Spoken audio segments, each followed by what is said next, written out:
네, 길부장의 파워블로그 이어가겠습니다. 시장의 주요 이슈 함께 분석하는 시간인데요. 오늘도 우리투자증권 강남대로지점 길계선 부장과 이야기 나누겠습니다. 안녕하세요. 안녕하십니까. 네, 오늘은 저희가 파워블로그 주제 어떤 것들을 다뤄볼까요?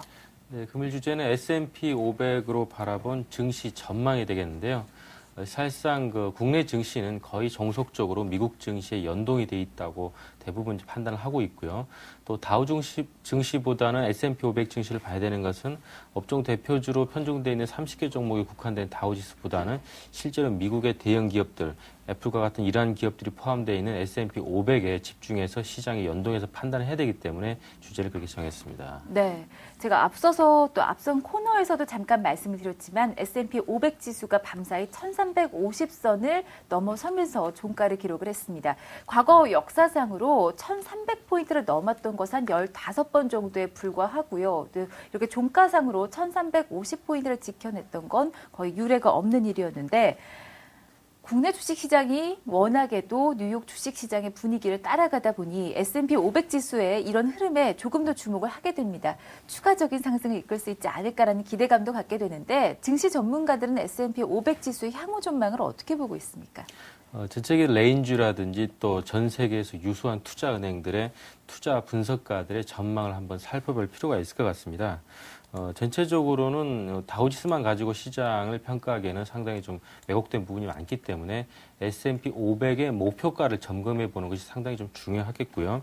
먼저 결론부터 얘기 드리면 S&P 500의 시장 컨센서스 평균치, 즉 연말 기준으로 어느 정도까지의 타겟 프라이스를 정할 것인가를 보면은 평균치는 1363으로 집계가 되고 있고요. 레인지는 1167에서 1500까지 굉장히 넓은 범위로 집계가 되고 있습니다. 따라서 지금 고가를 생각하면 1351을 어제 찍었기 때문에 뭐 한 150포인트 정도 충분히 여유 있게 남아있다고 보셔도 되겠고 네. 또 만일의 사태, 유로존 사태가 혹시 시장에 악재로 작용한다 그러면 다시 한 1200선 정도가 살짝 무너지는 이런 형상도 나올 수는 있지만 전체적인 평균은 지금 지수보다 조금은 높다라고 판단하시면 되겠고요. 현재 지수가 1351포인트 S&P 500 지수니까 2012년도 사실 연말 주가를 기대해 보면 평균치에 대비해서는 크게 기대할 것은 없어 보이긴 합니다. 일단은 블로그에 올린 자료들을 한번 점검을 해보겠는데요. 네. 아마 대부분 다 아는 그 회사들의 이름을 중심으로 제가 지금 자료를 추출을 해보니까 모건 스탠리의 아담 파커 같은 경우는 1167 정도로 가장 낮게 전망을 했었고요. 골드만삭스의 데이빗 코스팅 같은 경우 1250 정도로 아직까지 평균치보다 밑에 수치를 좀 보이고 있습니다. UBS에서는 한 1325 정도, 바클레이스 캐피탈 같은 경우 1330 정도를 제시하고 있고요. 크레딧 스위스 뱅크 같은 경우 1340, 그다음 뱅크 오브 아메리카가 1350으로 지금 현재 지수와 거의 유사한 지수 포인트를 가지고 있고요. 웰스파고 같은 경우가 1360, 시티그룹이 1375, 그리고 조금 시장의 평균치보다 높게 지금 지수를 계속 전망하고 있는 곳들이 이제 노무라 증권 같은 경우가 1400포인트, 그리고 JP 모건이 1430포인트, 그리고 도이치방크가 1500포인트 정도를 예상을 하고 있습니다. 그리고 이제 추가적으로 일부 이제 투자가들 그리고 투자 집단, 인베스트먼트 뱅킹을 하는 곳들에서 1527포인트까지도 전망을 하고 있는 것도 일부가 있습니다. 그리고 세계적인 브릭스라는 신조를 탄생시켰던 골드만삭스 자산운용의 짐 오닐 회장 같은 경우에 한 1400도를 지시를 하고 있고요.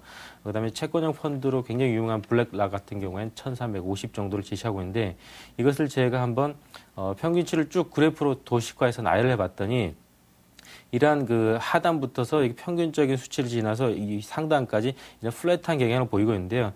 전체적으로는 한 1350에서 한 1400포인트 중간대를 S&P 500 지수가 형성을 하고 있다. 그러면 항상 최근까지의 작년 하반기 흐름을 보면 S&P 500 지수보다는 다우 지수가 훨씬 더 스프레드가 확대되면서 더 높았습니다. 그러면 다우 지수는 S&P 500 지수보다는 훨씬 더 많이 오를 개연성이 크다 이렇게 판단해 보시면 되겠고요. 전체적으로 봤을 때는 시장의 어떤 저희가 생각하는 것보다 훨씬 높게는 목표치를 제시하고 있지는 않지만 전체적인 경향 자체는 평균치 라인 자체가 상당히 긍정적이다 이렇게 판단은 되어지는 것 같습니다. 평균만 놓고 보면 긍정적인데 일단 예상 레인지를 보면요. 1167에서 1500포인트까지 넓게 제시가 되고 있습니다. 왜 이렇게도 타겟 프라이스가 넓게 나오는 걸까? 이 부분은 아직은 의아하거든요. 어떻게 봐야 될까요? 실제적으로 넓게 볼 수밖에 없는 이유가 이제 기본적으로 S&P 500을 구성하는 이제 500여 개 종목들이 있다 그러면 그 중에서 저희 나라도 마찬가지지만 삼성전자나 현대차라든지 메이저 기업들이 국내 실적을 거의 좌지우지하고 있는 그런 상황인데 미국도 마찬가지 상황입니다. 대부분의 뭐 애플이라든지 AIG, 그다음에 뭐 타이머라든지 그다음에 뭐 최근에 여러 가지 AIG를 포함한 그 금융기업들, 이런 기업들의 실적이 상당히 양호하게 나옴으로써, 사실상, 전체 기업들의 실적을 평균 내려보면 굉장히 낮지만 일부 핵심 기업들의 실적만 가지고 전체 평균을 했을 때 굉장히 높게 나오고 있다는 것이고, 실제적으로 2011년도 3, 4분기까지 한 8% 정도의 이익 성장률을 보였었는데요. 4, 4분기에는 한 5.5% 성장을 보일 것으로 예상을 하고 있습니다. 그런데 이 중에서 애플과 AIG 두 개 기업만 제외시켜가지고 이익 성장률을 계산해 보면 거의 0.8% 정도로 이익 성장률이 거의 제로 베이스화되는 그런 경향을 보이고 있고요. 아마도 2012년도 1, 4분기의 이익 성장률 전망은 거의 0%의 베이스를 보이지 않을까 전망하기 때문에 사실상 삼성전자나 현대차 기업과 같은 미국의 애플과 AIG에 의해서 일부 몇 개의 기업에 의해서 이익 성장률이 주도되었다고 보기 때문에 실제적으로 시장의 타겟 프라이스의 평균치는 조금 낮게 전망되고 있는 것이 그 근본적인 이유라고 보시면 되겠습니다. 네, 알겠습니다. 자, 그렇다면 이제 국내 주식 시장에 한번 접목을 해보도록 하겠습니다. 마냥 좋게만은 볼 수 없다라는 말씀이신데, 그렇다면 국내 주식 시장도 뭐 물론 뉴욕도 그렇고요. 상승을 염두에 두고는 있지만 그 가능성은 혹은 그 상승폭은 좀 제한해둬야 한다라는 말씀이신가라는 생각도 드네요. 어떻습니까?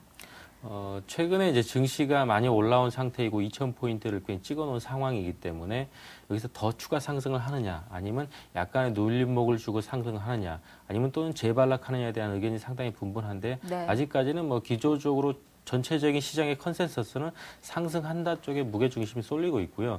약간의 눌림목을 주는 것도 오히려 더 시장에는 긍정적인 영향을 주고 있는 평가가 있는데요. 실제적으로 시장을 지금 드라이빙하고 있는 핵심 모멘텀은 결국은 유동성이고, 이것들이 외국인에 의해서 주도되고 있고, 그러면 외국인의 유동성 유입이 계속될 가능성이 있는 것이냐, 아니면 여기서 그칠 것인가를 판단을 해봐야 되는데, 일단 제 의견보다는 시장의 컨센서스를 보시면은 유럽 중앙은행이 2월 28일을 기점으로 해가지고 다시 한번 LTR로 장기 유동성 공급을 또 추가로 진행해서 LTR로 3.0을 진행할 가능성이 굉장히 높아지고 있는 루머가 지금 있습니다. 그리고 미국의 FRB에서는 QE3 정책을 3월 또는 6월 달에 강력하게 시행할 가능성이 높다는 전망이 또 있기 때문에 이런 것을 감안해 보면 외국인들의 유동성 공급이 급격하게 끊길 가능성보다는 오히려 추가적인 유동성 공급이 이어질 가능성이 높다라고 판단하시면 되겠고, 외국인들의 입장에서 유로존 사태가 만일의 경우에 어떤 예상하지 못한 변수에서 시장을 어떤 하락시킬 수 있는 변수가 작용하지 않는다고 하면 그것만을 배제해놓고서 그런 와일드 카드를 배제해놓고 봤을 때는 외국인들의 유동성은 아직도 충분히 유입될 공산이 크다라고 지금 판단이 되어지고 있고요.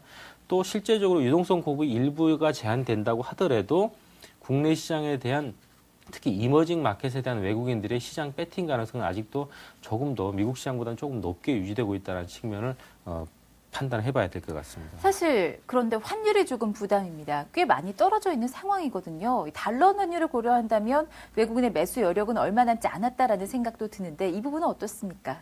환율의 변동성 자체는 오히려 그 중앙은행에서 처치하고 있는 최근의 환율의 외환시장 개입 정도로 봤을 때는 한국 시장에서 최근에 작년 하반기 특히 뭐 연말을 기점으로 해가지고 시장 개입이 그렇게 크지 않았었습니다. 시장 개입이 있는 와중에서 환율 시장이 상당히 안정이 됐기 때문에 이러한 추세를 꾸준히 좀 상반기까지 유지를 할 것 같고요. 외국인들 시각에서는 환율이 뭐 1,000원 정도까지 급격한 하락세를 보이지 않는 이상 급격하게 유동성을 뺄 가능성이 좀 낮다고 보고 있고요.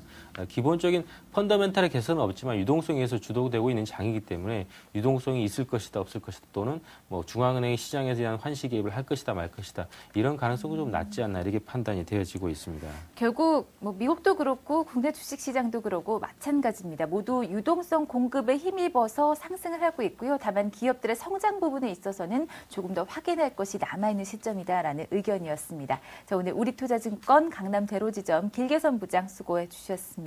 고맙습니다. 네, 고맙습니다.